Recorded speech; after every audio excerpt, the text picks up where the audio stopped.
बिस्मिल्लाहिर्रहमानिर्रहीम अस्सलाम वालेकुम वरहमतुल्लाहि वबरकातुहू دا چې نن د مبارکې روژې میاشتې اخرنۍ ورځ وه الله رب العزت دې زموږ او ستاسې ټولو طاعات عبادات خپل عظیم دربار کې قبول او منظور کړي.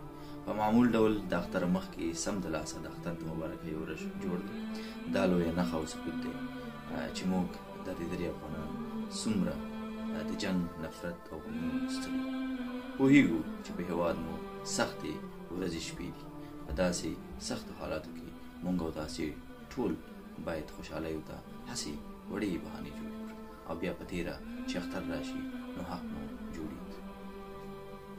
خو دومره باید پوه هم شو چې ډېر داسې زړه ته رانږدې عزیزان مو درلودل چې په دې اختر کې به موږ سره کېدی شي په دغه اختر کې زما او ستا په شمول داسې دوستان او خپلوان چې را روان اختر به موږ سره اوسي.